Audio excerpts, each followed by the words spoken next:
Skylanders. It's a series that I hold near and dear to my heart. I've always been a fan of this shameless cash grab, but it's my shameless cash grab, and I wouldn't have it any other way. The first Skylanders game I ever played was Skylanders Giants, which was a really fun time for me as a kid. I began collecting Skylanders, and more, until I reached around 100 individual figurines. Yes, I was that kid. However, Skylanders became a problem for me. Back as a wee child with an Xbox, I had no self-restraint and thus would play for hours with reckless abandon. Obviously, this began to seriously affect my mood, and thus I quit playing the game. A few years after this, I moved to a new city, but I got back into Skylanders by playing Trap Team on my grandparents' Wii. Yeah, it was ugly, but I never played nearly as much as I did back in the Giants days. Then, about 9 months ago, I bought a PC. It's time. I can record myself playing the stupid children's game. The game is based around tiny figurines called Skylanders, which you place on a portal to send them to the game and battle, I don't know, another control or something. Defeat the enemy, gain XP, upgrade your moves with gold, rinse and repeat. They begin to be subdivided by type, undead, life, earth, air, water, fire, tech, and magic. There are also several types of Skylander figurines, regular old ones, light core, which basically just make a shiny light pulse, dark or special Skylanders, which have improved stats, giants, which have bigger and better stats, Swap Force, they change their pants, and Trap Masters, crystal snorters, which conveniently I lost almost all of. Anything past that is dead to me and does not exist. But the problem with this game is that it's ridiculously easy if you have any previously upgraded figures, and guess what, basically all my figures were fully upgraded. Gladly, the game gives you a reset button for Skylanders you have already used at the very beginning of the game, so yeah, I reset all of them. The game is still very easy past that, but if I know anything about easy games, simply make everything permadeath and you have yourself a challenge. That's right, this is a Skylanders Nuzlocke. You saw the title, you know. First things first, how many Skylanders can I use? I've decided that I'm allowed to use one regular / light core Skylander of each element and one giant / trap team / trap master figure of each as well. However, herein lies the first issue. Skylanders is a cash grab. You had to buy these figures. And while yes, I did have more than enough Skylanders at one point, that collection has dwindled from 100 plus to around 30. For some elements, I don't even have a giant / trap master / swap force figure, so for those I will simply be adding a second Skylander I think fit.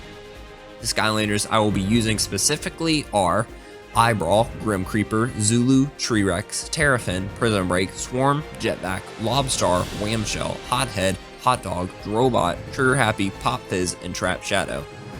Secondly, I will be playing the game Trap Team, as you can probably already guess. The main gimmick of the game is that you can use these crystal things to trap your enemies. You can use them in battle after the fact.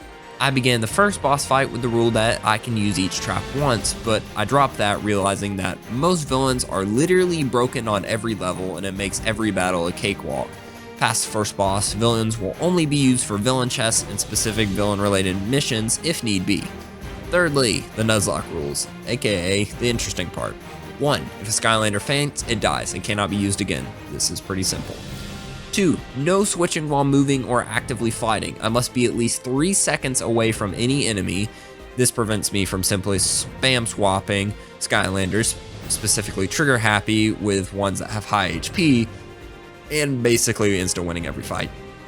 3. No level resets. Once a level is completed, it cannot be returned to or reset while in the run to grind XP. If you don't know, Skylanders save their progress automatically into the figure. It's not in the game, so I can reset a level and basically grind XP. You get the gist. It must be completed on the first try, if not, the run ends. It does not count as losing a Skylander if it is lost in a bonus zone, as you simply revive at full health anyways. So, our journey begins.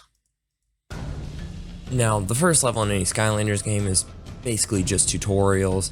There's a few basic puzzles, but nothing really too challenging. There's a pushing turtle puzzle, like there is in every Skylanders game, but besides that, there's nothing really to speak of. I know that I just said this level was easy, but it's still harder than most first levels. First boss in the game is a sheep, and by nature of being a sheep, you can probably guess that it's incredibly easy like the rest of the level, and Yeah, I beat it on the first try with no problem.